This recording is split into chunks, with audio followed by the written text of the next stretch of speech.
Welcome, wrestling fans. Welcome to Curtain Jerkin. As always, I'm your host, Jacob Grondy, reporting for the Main Event Marks YouTube channel. You can also check me out on Spotify.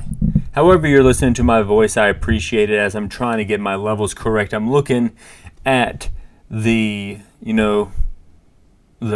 app that I'm using, and I'm talking into my microphone, adjusting my microphone now to make it sound as good as possible. And then I'm moving where the microphone's located under my mouth here, and I think I found it. I think this is the perfect sound for what I'm doing, the perfect quality for what I'm doing. And I also want to go into maybe a bit of a delay. I was not able to talk about what I'm talking about right now because I was in Cleveland. I forgot my laptop, so I was not able to watch a lot of wrestling or any wrestling at all when I was in Cleveland. But I was in Cleveland to see the Rolling Stones. They performed where the Browns play football. And an interesting note about that is the Browns play football where SummerSlam is going to be located. So I was on the field for where they're going to have SummerSlam. It was kind of cool there to see it. I'm excited for it. And yeah, it was cool to be there. Nice little town. Not, nowhere near Chicago, but cooler than Cincinnati, and a lot safer than Detroit is how I would kind of rank the area. And Pittsburgh kind of runs it out of the water, but the cities in the area, it's up there. It's top 3 or something like that. I don't know how you would rank it. But yeah, it was fun. And then I went to the Rock and Roll Hall of Fame. So, what's the wrestling connection there? There was some Misfits stuff. The Misfits are, in the Rock and Roll Hall of Fame, and they also were in WCW. Speaking of WCW, I ran into Mark Madden. He was there in the Rock and Roll Hall of Fame. I could not fucking believe it. And walking around looking at stuff, I said, "Hey, are you Mark Madden?" He said, "I can't believe. I'm humbled that you still recognize me. That was a long time ago." And I said, "I recognize you, buddy. Let me get a picture." But then he looked super into what he was reading, so I let him read, and I moved on. Then I went to the Football Hall of Fame, where Steve Mongo McMichael, former Four Horsemen, was part of the 2023 class, and Kevin Green was in the Football Hall of Fame. Bronco Nagurski, a lot of wrestlers, a lot more crossover with the Football Hall of Fame than the Rock and Roll Hall of Fame when it comes to wrestling. Great trip, had a great time. And if you're thinking about going to Cleveland for SummerSlam, do it. Do it. It's fun. It's a good time. Margaritaville, fun. House of Blues, fun. Great time in Cleveland, Ohio. But also it was going to be a good time. Joey Chestnut versus Kobayashi. There was Jake Paul versus Mike Tyson. Now there's Kobayashi versus Joey Chestnut. This is the Live Golf of competitive eating. This will take place on Netflix. This will not take place on July 4th. So, that's kind of interesting. It's going to take place in September. So I love this aspect of these two legends going at it, rematching each other for the first time in like a decade. And then the Nathans Hotdog eating contest now. Who's going to be that new star? The WWE had to create new stars, and that's how we got the Attitude Era when Hogan left. Who's going to be that Steve Austin, that DX, that Rock in the competitive eating, Nathans Hotdog eating contest? Who's it going to be? We'll find out on July 4th. We're going to be continuously talking about competitive eating. They have a belt, so therefore I think this is sports entertainment in my eyes. Clash of the Castle, the event. I found out that Conor McGregor canceled the fight. Something happened. He might be injured or something, but they canceled that fight. I cannot believe that shit. I was looking forward to seeing Conor McGregor fight. But I'm also was looking forward to seeing Clash of the Castle, and I don't think it disappointed. Scotland looks awesome. The outside of the Hydro where they wrestled looked pretty cool as well. Not an outside celebrity doing this, PLE cold open, but Drew McIntyre, the hometown hero. I thought that was a very appropriate use of him here doing the cold open. And it was a fun show. I like these PLEs, international PLEs. It makes it feel awesome. So we ranked every single match from worst to first. And here are all 5 matches, just cracking the top 5, only because there was only 5. This match sucked.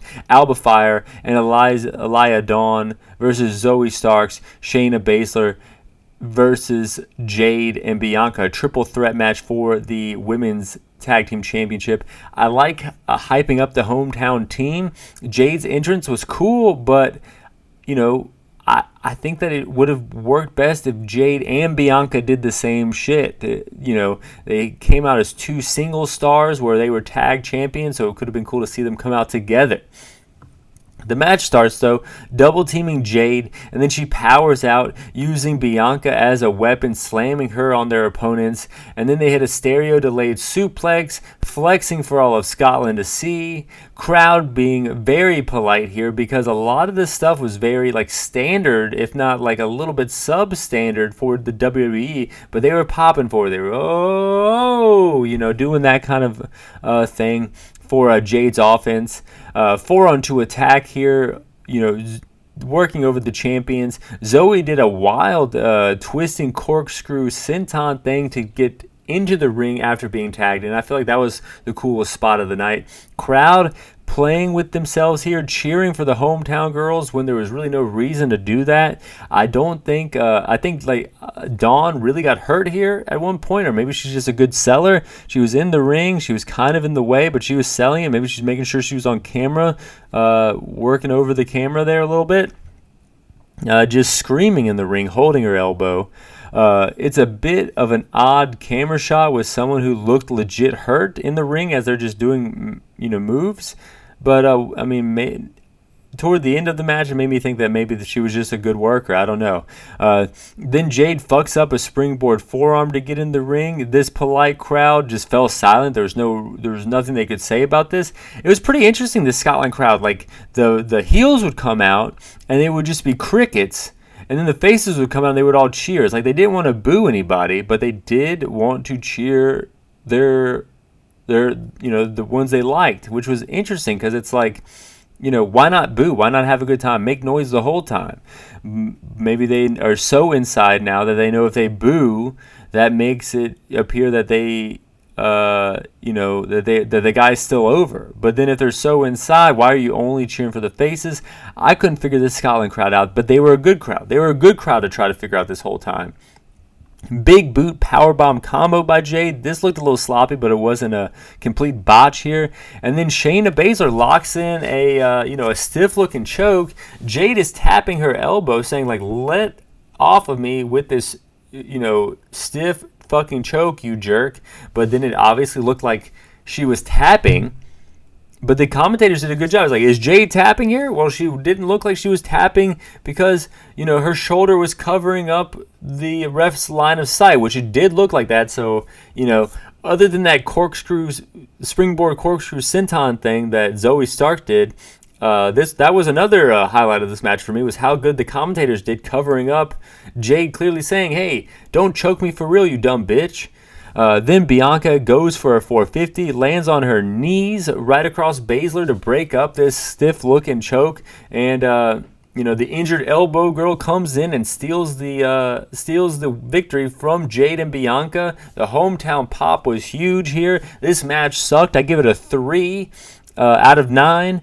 And I think this was the right finish, though, for this show. But I don't know if it was the right finish for the overall landscape of WWE. Bianca and Jade could probably be good competitors for Bayley's otherwise boring title reign so far. But, Jade also showed that she was kind of sloppy in the ring. Bianca, I don't know what you would do with her. I think she was a big star at WrestleMania, 39, but 40, she's been kind of overshadowed by Jade, I would say, this whole year. So what do you do with them now? What do you do with these tag titles now? I'm happy for the hometown heroes. I think they are good workers. I think they're good wrestlers, the best wrestlers in the ring probably. But, this whole division is kind of up in the air now. You kind of had these 2 behemoth champions now lose. What's going to happen? Maybe they're just going to win it back on SummerSlam. And, we'll see where it goes. But that was the worst match on the show. second worst match on the show, number 4, was also a women's match. I don't know. Piper Niven versus Bayley. Entrance, not a lot of cheering for Piper, even though she's a hometowner. Almost gave away that she was going to lose here because, the women's tag team champs already changed hands. The crowd, they get behind Bayley here, though. They're cheering for her like she was a homer. They want to know if Bayley will be their girl, singing along, singing all these songs. But Chelsea Green was the highlight of this one. Chelsea gets involved. Charles Robinson kicks her to the back. They're singing the na na na na. Hey, hey, hey, goodbye. She goes to the back, but then she comes running back out with a Rey Mysterio mask on. Chelsea, Bayley has enough of this, and then starts attacking her. Piper hits the Piper driver. 1, 2. We already know the rules. You call it something different, it's still a Michinoku driver. Bayley kicks out. Bayley out of nowhere hits a crucifix driver. 1, 2, 3. Champ retains. It feels like it was kind of out of nowhere, not like a cool RKO out of nowhere. Like, oh shit, we're coming out of time out of nowhere. I ranked this match a 4, but honestly, the other match was such a clusterfuck. It was more entertaining. Even though I can't really say it's a better match, it was more entertaining because this match was just boring and bland, where the other match was a shit show that you couldn't take your eyes off of with 6 ladies in the ring. But we're going into the top 3, the podium, if you will. The Curtain Jerker, Cody Rhodes versus AJ Styles I Quit match. Entrance, AJ comes out to a silent crowd. I didn't realize the pattern of this crowd would be to not cheer at all during the heels and then go crazy for the faces. So I thought that maybe this crowd was going to be a bit of a dud, but they weren't. Cody comes out, they go nuts. Crowd behind Cody as the bell rings, brawling through the crowd and into the production truck, back into the ring, locks in a figure 4, trying to get AJ Styles to quit. AJ with a brain buster to Cody. This is an I Quit match if I didn't say so before. With a brain buster, dropping him on the announcer's table. That was kind of a cool spot. Cody busted open due to being driven into the steps, using a chair against Cody's throat here. AJ Styles is cross-face. Cody gets knocked out cold, but he can't quit if he's knocked out, so frustrated AJ Styles has to wake him up and use more weapons. Cody still won't quit.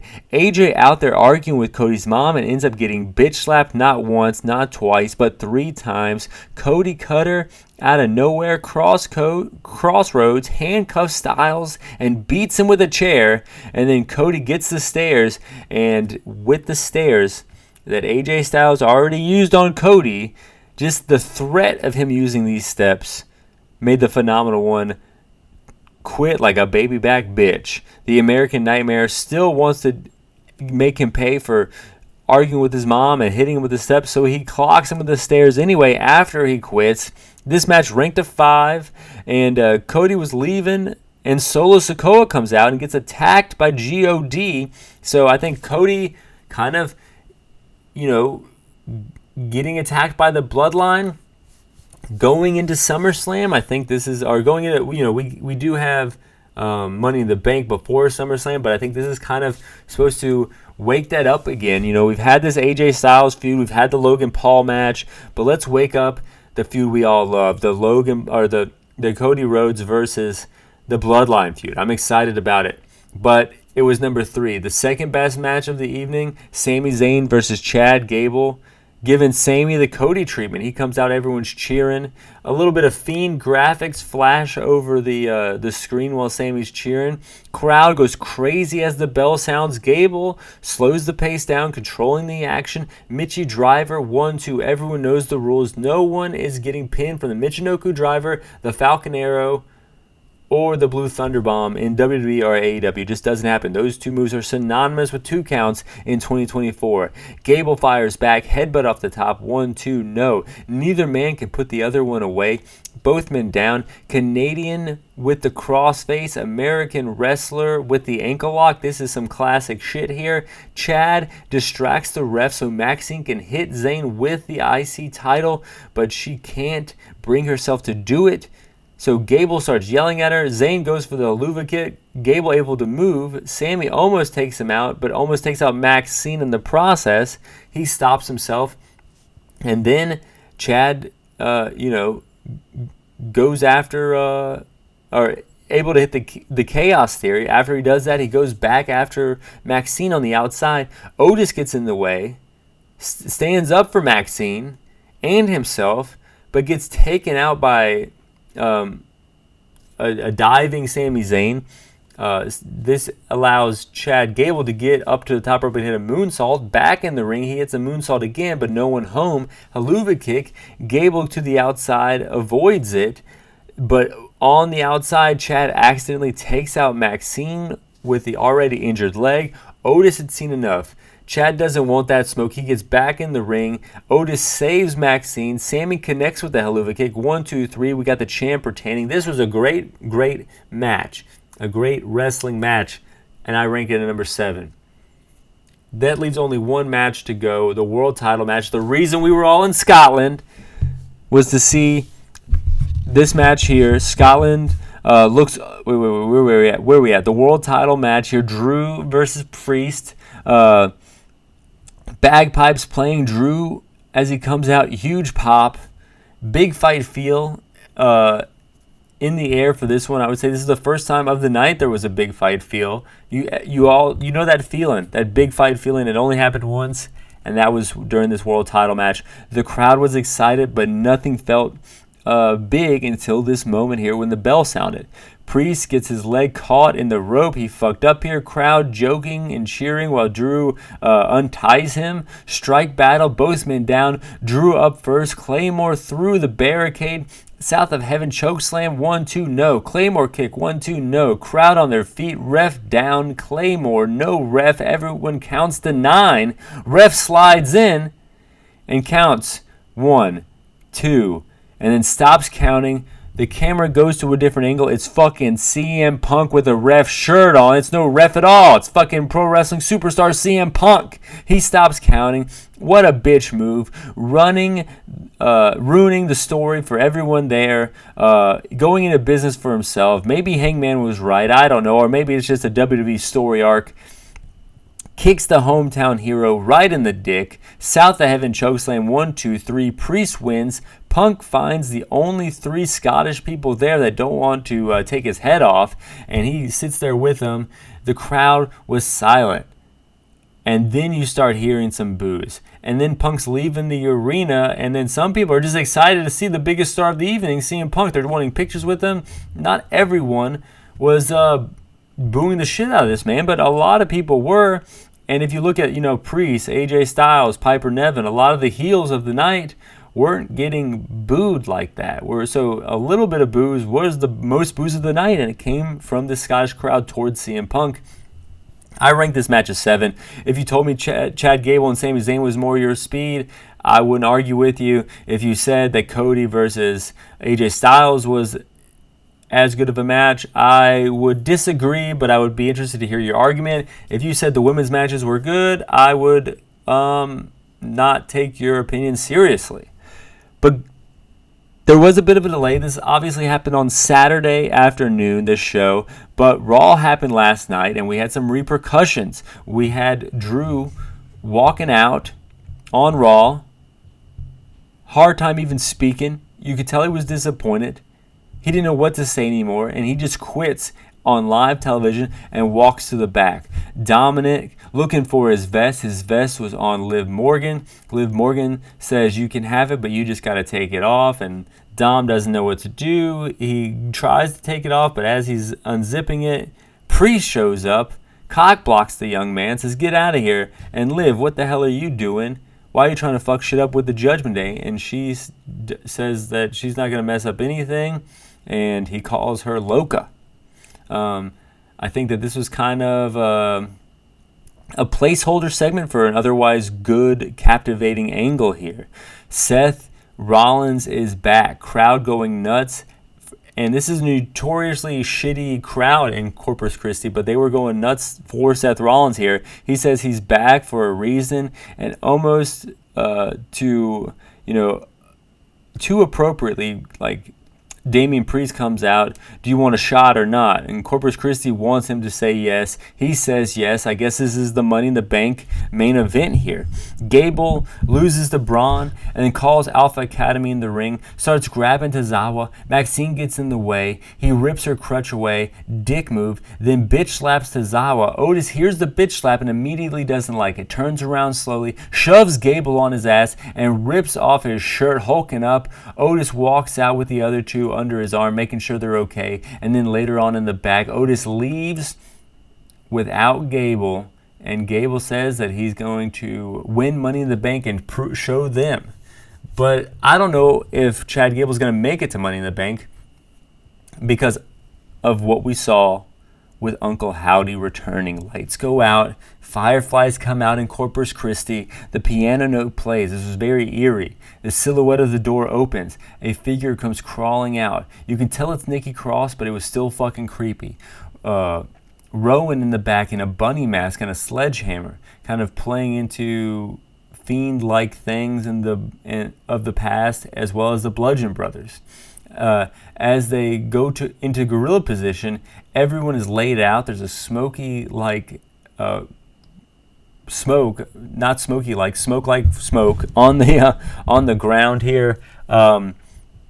That note continues to play. Someone's sitting Indian style. I think it's Dexter Loomis. Another man masked. I think it's Joe Gacy. Chad Gable laid out, bleeding. That's the only man we could really tell who it was. So maybe that's him getting written off. I know there's some contract disputes or whatever. Or maybe his contract is just running out, I should say. The further we go to the back, we see Uncle Howdy. He appears. And then he walks out into the arena. So this was very well done. Creepy, yet intriguing, which is, I'm sure, what they were going for. But the trick is, how are you going to bring this back into a wrestling program? We've seen this ruin Seth Rollins. We've seen this ruin Miz for a short time. We've seen, it stall LA Knight. How are they going to bring this back into a pro wrestling setting? I don't know, but I'm interested. After week 1, I'm interested, which I wasn't interested prior. I thought that they were going to fuck this up from the get-go. But week 1, check mark, they nailed it. It was good. WWE's firing on all cylinders right now. Joey Chestnut pulling the NWO on Nathans Hotdogs. Conor McGregor may never fight again. We have to see what's up with that. Tune in next time. I'm going to be talking about G1. I'm going to be talking about AEW. But this time, I just want you to know that WWE is great right now. Fly high. I'm out.